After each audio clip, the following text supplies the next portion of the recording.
Hi friends, welcome to మైరా పరవశం part 62. ఏంటో శౌర్య, నువ్వు చెప్పిన మాటలు ఒక్కటి కూడా నమ్మదగ్గవి అనిపించడం లేదు. నాకు తెలిసిన వరం వేరు, నీ దగ్గర ఉండే యశస్వి వేరు. ఒక్కొక్కసారి నీ మాటలు నిజమని అనిపిస్తున్నాయి. నువ్వు వరం గురించి హార్ట్ఫుల్గా బాధపడుతున్నావని అనిపిస్తుంది. ఇదిగో ఇప్పుడు నువ్వు చెప్తున్న మాటలు వింటే నిజం కాదేమో అనుకుంటున్నాను అన్నాడు ఆదిత్య. పోన్లే, నేను జరిగిందేంటో చెప్పాను, అది నువ్వు నమ్మలేదు అంటున్నావు. సరే, టెండర్ విషయం మీ వరాన్ని అడుగు, ఏం చెప్తుందో అన్నాడు నవ్వుతూ శౌర్య. మరి టెండర్ లీక్ చేయడం వల్ల నీకు నష్టం వచ్చే ఉంటుంది కదా అనుమానంగా అడిగాడు ఆదిత్య. నష్టం అంటే వచ్చినట్టే, పెద్ద ప్రాజెక్టు చేతిలో నుంచి జారిపోయింది. ప్రెస్టేజ్ ఇష్యూ కదా. అవతలవాడు మన మీద గెలిచినట్టు నవ్వుతుంటే ఎలా ఉంటుంది చెప్పు అన్నాడు శౌర్య. మరి నువ్వు యశస్విని ఏమీ అనలేదా అని తిరిగి అడిగాడు ఆదిత్య. నేనేమన్నానో లేదో తర్వాత సంగతి. అసలు టెండర్ లీక్ చేసిందంటేనే నమ్మడం లేదు కదా నువ్వు. ఇక నేను ఏమీ అనలేదు అంటే మాత్రం నువ్వు నమ్ముతావా అని అడిగాడు. అదైతే ఇలాంటి పనులు చేయదు శౌర్య అన్నాడు ఆదిత్య. ఏమో, నా మీద రివెంజ్ తీర్చుకుంటుందేమో. అప్పుడప్పుడు తను చేసే పిచ్చి పనులతో నాకు చుక్కలు చూపిస్తుంది అన్నాడు దండం పెడుతూ శౌర్య. కాసేపు ఇద్దరి మధ్య మౌనం సమయాన్ని గడిపింది. సరే శౌర్య, నేను చాలా టైం అయింది, నేను ఇంటికి వెళ్తాను. అమ్మ నా కోసం ఎదురు చూస్తూ ఉంటుంది అని అన్నాడు ఆదిత్య. దారిలోనే హాస్పిటల్ ఉంది, అక్కడ ఫస్ట్ ఎయిడ్ చేసుకుని వెళుతూ గాని. చెయ్యి చూడు ఎంతలా గీసుకుపోయిందో అని అన్నాడు శౌర్య. సలీంని పిలిచి ఆదిత్యకి పరిచయం చేశాడు. ముగ్గురు కారులో కూర్చున్నారు. శౌర్య, నేను మధ్యలోనే దిగిపోతాను, నువ్వు సలీంతో ఇంటికి వెళ్ళిపోగలవు కదా అని అడిగాడు. ఆదిత్య వద్దంటున్నా దారిలోనే ఉన్న హాస్పిటల్ దగ్గర కార్ని ఆపి సలీంతో కలిసి లోపలికి వెళ్ళాడు ఆదిత్య. చేతికి ఫస్ట్ ఎయిడ్ చేసుకుని బయటికి వచ్చాడు. ఇట్స్ ఓకే ఆదిత్య, మళ్ళా కలుద్దాం, నీకు ఇష్టపడితేనే అన్నాడు శౌర్య. ఏదో మాట వరుసకి అన్నట్టు చూద్దాం శౌర్య అనేసి ఆదిత్య మధ్యలోనే దిగిపోయి ఇంటికి వచ్చేశాడు. కొడుకు చేతికి కట్టు ఉండడం చూసి ఏమైందిరా అని అడిగింది లక్ష్మి కంగారుగా. ఏం లేదమ్మా, ఏదో గీసుకుందిలే, చిన్న దెబ్బే అన్నాడు ఆదిత్య. అంత బ్యాండేజ్ కట్టి ఉంటే చిన్నదంటావేంట్రా అంది.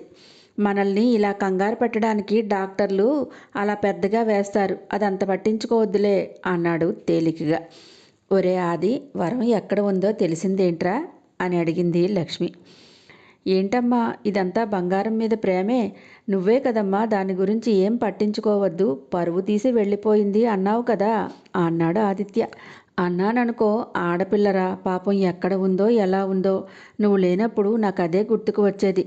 పిల్లోడో పుట్టేసే ఉంటారు, ఎలా చేస్తుందో ఏంటో, ఎక్కడ ఉందో, ఎన్ని కష్టాలు పడుతుందో అంది బాధగా. ఒకవేళ పెళ్లి చేసుకుందంటావేంట్రా అని అడిగింది తన ప్రశ్నలకు తానే సమాధానం చెప్పుకుంటున్నట్టు ఆదిత్యని. ఎవరిని చేసుకుంటుందమ్మా అన్నాడు. ఇంకెవరిని, ఎవరైతే దాన్ని మోసం చేశాడని మనం అనుకుంటున్నామో బ్రతిమిలాడి వాడినే చేసుకుందేమో అంది. అంటే ఎవరి వల్ల మోసపోయిందో వాడే పెళ్లి చేసుకోవాలా అమ్మా వరాన్ని అని అడిగాడు. కొడుకు అలా ఎందుకు అడుగుతున్నాడో గ్రహించలేకపోయింది లక్ష్మి. మన వరానికైతే నువ్వంటే ఇష్టం, కానీ నువ్విక్కడ లేకుండానే అది అలా అయింది కదా. మరి అవతలవాడికి దాని మీద ఇష్టమో లేదంటే మోసం చేయాలనో అలా చేశాడో మనకేం తెలియదు కదరా. ఇంట్లో నుంచి కూడా వెళ్ళిపోయిందంటే వాడి దగ్గర ఉందో లేదో ఏది మనకు తెలియదు. కొడుకు మనసులో ఏముందో అర్థం కాక సగంలోనే ఆపేసింది. సరేలే, దాని గురించి మనకెందుకు గాని, పద భోజనం పెడతాను అని లోపలికి వెళ్ళిపోయింది. భోజనం చేసి తన గదిలోకి వెళ్ళిపోయిన ఆదిత్యకి శౌర్య చెప్పిన మాటలే మనసులో మెదులుతూ ఉన్నాయి. నిజంగా వరం డ్రగ్ తీసుకుందా? దానికి తెలిసి అయితే అలాంటి పని చేయదు. పోనీ కాసేపు శౌర్య మాటే నిజమని అనుకుందాం. టెండర్ లీక్ చేసిందా? ఇంతకీ ఈ కొత్త బావెవడు? శౌర్య మీద నిజంగానే కోపం ఉండి ఉంటుంది కదా. శౌర్యని చేతి మీద గాయం చేసింది యశస్వేనా? ఎదుటి మనిషిని గాయపరిచేటంత కోపం ఉందా వరంలో? దీని విషయం పక్కన పెడితే శౌర్యకి మాత్రం యశస్విని పెళ్లి చేసుకోవాలని ఉందని మాటల్లోనే తెలిసిపోతుంది. ఎస్కేప్ అవ్వాలని యూఎస్ వెళ్ళిపోలేదు. యశస్విని పెళ్లి చేసుకోవడానికి వీలుగా అన్ని అడ్డంకులు తీర్చుకొని వచ్చాడు.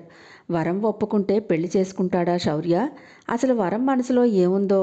నేను వరాన్ని పెళ్లి చేసుకోవాలా? వరాన్ని పెళ్లి చేసుకుంటానంటే అమ్మ ఒప్పుకుంటుందా? అసలు ముందు వరం ఒప్పుకుంటుందా? మరి శౌర్య మాటలు? శౌర్యకి బిడ్డని కన్నది కాబట్టి శౌర్యనే పెళ్లి చేసుకోవడం కరెక్టా? ఇంతమంది అభిప్రాయాల మధ్య అసలు వరం ఎలా చెప్తే అలా చేయడమే కరెక్టేమో. దాని మనసులో బాధ ఏంటో నాకు చెప్పింది. రేపటి భవిష్యత్తు ఏం నిర్ణయించుకుందో ఏంటో దాన్నే అడగాలి. ఎన్నెన్నో ఆలోచనలతో ఎప్పటికో నిద్రపోయాడు ఆదిత్య. శౌర్యకి చాలా రోజుల తర్వాత హాయిగా అనిపించింది. ఆదిత్య రావాలని, ఆదిత్యతో చెప్పాలని అనుకున్నదంతా చెప్పేశాను. ఇక ఎవరు ఎలాంటి నిర్ణయం తీసుకున్నా వాళ్ళిష్టమే. అన్ని లోపాల్ని అధిగమించి యశస్విని పెళ్లి చేసుకుంటానని ఆదిత్య అంటే, యశస్వి కూడా దానికి ఒప్పుకుంటే ప్రశాంతంగా నేను ఇక్కడి నుంచి తప్పుకోవడమే మంచిది. ఆదిత్య యశస్విని పెళ్లి చేసుకోనంటే అని మనసు ఎదురు తిరిగి ప్రశ్నించింది. ఊహు, నాకు ఆదిత్యని చూస్తే అలా అనిపించలేదు. చిన్నప్పటి నుంచి వాళ్ళ మధ్య మంచి బాండింగ్ ఉంది. యశస్వి ఒకవేళ ఆదిత్యని పెళ్లి చేసుకోవటానికి ఒప్పుకోకపోయినా నన్ను మాత్రం పెళ్లి చేసుకోవటానికి ఇష్టపడదు. నా మీద కోపమే తప్ప యశస్వికి ఏ కోసానా ప్రేమన్నది లేనేలేదు. మరి ఆ చెంపదెబ్బ సంగతేంటి అని ప్రశ్నించుకున్నాడు. దానితో పాటే మొదటి రోజు యశస్వి అనే మాటలన్నీ గుర్తొచ్చాయి. నన్ను చేసుకోకపోయినా ఆదిత్యని చేసుకుంటుందని నమ్మకం లేదు. ఏమో, ఏ క్షణం ఏదైనా జరగచ్చు. యశస్వి ఒంటరిగా బాబుతో ఉంటుందా? ఇవన్నీ చూస్తూ ఇక్కడే ఉండే కంటే యశస్వి నిర్ణయం ఏంటో తెలుసుకొని తిరిగి నేను యుఎస్ వెళ్ళిపోవడమే మంచిది. రేపు ఏం జరుగుతుందో అనే ఆలోచనతో ఎప్పటికో నిద్రపోయాడు శౌర్య. అనుకున్నట్టుగానే మామ పూర్తిగా ఇండియా వచ్చేశాడు. అమ్మమ్మకి సాయంగానే ఉన్నాడు. ఇక మీదట తనకు ఏ సమస్య వచ్చినా మామ చూసుకుంటాడు అనే ధైర్యం వచ్చింది యశస్విలో. శౌర్య దగ్గర ఉద్యోగం మానేయాలి.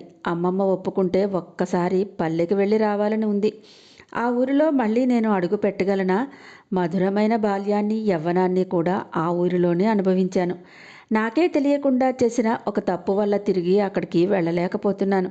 బాబు ఎప్పటికీ నావాడే కాబట్టి వీడిని చూసుకుని ధైర్యంగా బ్రతికేయచ్చు. తనకు తోచిన ఆలోచనలతో యశస్వి కూడా అలాగే ఎప్పటికో నిద్రపోయింది. మర్నాడు ఎప్పటిలాగే సూర్యభగవానుడు లోకాలని ఉద్ధరించడానికి తొందరగానే వచ్చేశాడు. తన ఫ్రెండ్ బుజ్జితో కలిసి పొలం వైపు బయలుదేరాడు ఆదిత్య. ఊరికి వచ్చిన దగ్గర నుంచి కొంతమంది తన వైపు జాలిగా చూడటం గమనించాడు. పల్లెటూరు కావటంతో ఒకరిద్దరైతే మొహం మీదే, ఒరే అల్లుడు, ఇంకా పెళ్లి చేసుకోవేంట్రా? దాని మీద బెంగెట్టుకున్నావా ఏంటి? వెళ్ళిపోయింది ఎలాగా వెళ్ళిపోయింది. నీకేంరా, మగమహారాజువి, హాయిగా పెళ్లి చేసుకో అన్నారు. ఆదిత్య నవ్వేసి ఏం సమాధానం చెప్పలేక ఊరుకున్నాడు. ఒకరిద్దరైతే ఇంటి వరకు వచ్చి మా పిల్లని చేసుకోండని లక్ష్మితో రికమెండ్ చేయించారు ఆదిత్యకి. ఆదిత్యతోనే ఉంటున్న బుజ్జికి కూడా ఇవన్నీ వినపడుతూనే ఉన్నాయి. 2-3 సంబంధాలు ఇంటికి వచ్చాయని తెలిసింది. ఒరే ఆది, నువ్వు తొందరగా పెళ్లి చేసుకోరా, వీళ్ళందరికీ నోళ్లు మూతపడతాయి. నీ బాధ ఏదో వాళ్ళ బాధలాగా వీళ్ళందరూ ఫీల్ అయిపోతున్నారు. మంచి సంబంధం చూడమంటావేంటి అన్నాడు బుజ్జి కూడా. ఏరా, నీకు కూడా నన్ను చూస్తే వెటకారంగా ఉందా అన్నాడు ఆదిత్య. ఫారిన్ రిటర్న్వి, నిన్ను చూస్తే వెటకారం ఏంట్రా? నువ్వు ఒప్పుకోవాలి కానీ కళ్ళకద్దుకొని పెళ్లి చేసుకుంటారు నిన్నెవరైనా. ఏ ఇంటికి అల్లుడిగా వెళతావో కానీ వాళ్ళ అదృష్టం పండినట్టే అన్నాడు బుజ్జి. చూద్దాం లేరా, ఇప్పట్లో జరిగేటట్టయితే ఏం లేదులే, ఆలోచిద్దాం నువ్వు చెప్పిన సంగతి అన్నాడు ఆదిత్య. పదరా, ఒకసారి అలా మా తోటవైపు వెళదాం అన్నాడు బుజ్జి.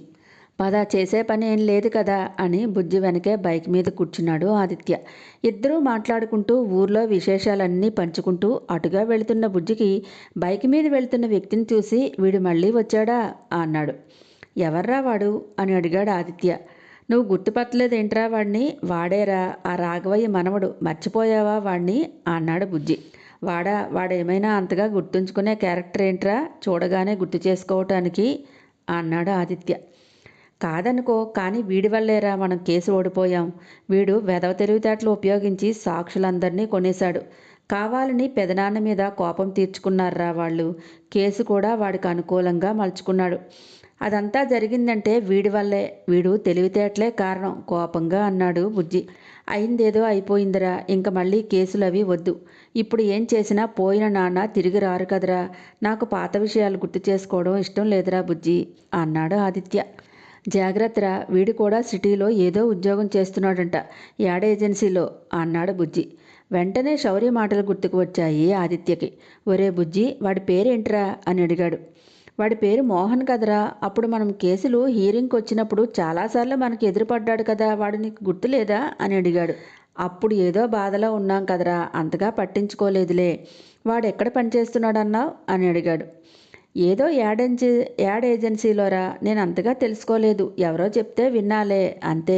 తెలుసుకోమంటావా? వాడి గురించి చెప్పు, ఒక్కరోజు ఖర్చు చేస్తే చాలు, వాడి గురించి తెలిసిపోతుంది మనకి అన్నాడు బుజ్జి. చెప్తా చెప్తా ముందు పోనీ అన్నాడు. తోటలోకి వెళ్ళిన తర్వాత శౌర్యకి ఒకసారి కాల్ చేశాడు ఆదిత్య. ఆదిత్య ఇంత తొందరగా కాల్ చేస్తాడని అస్సలు ఊహించలేదు శౌర్య. హాయ్ ఆదిత్య, ఎలా ఉన్నావు, ఏంటి సంగతి అన్నాడు శౌర్య. చిన్న ఇన్ఫర్మేషన్ కావాలి, చెప్పగలవా అని అడిగాడు. నాకు తెలిసిందైతే తప్పకుండా చెప్తాను, చెప్పు ఏం కావాలి అన్నాడు శౌర్య. నిన్న యశస్వికి బావవుతాడని ఏదో పేరు చెప్పావు కదా, వాడెవరు, వాడి పిక్ నీ దగ్గర ఉందా ఏదైనా అని అడిగాడు. వాడి పిక్ సలీం దగ్గర ఉంది ఆదిత్య, వాడి పేరు మోహన్ అన్నట్టు గుర్తు అన్నాడు శౌర్య.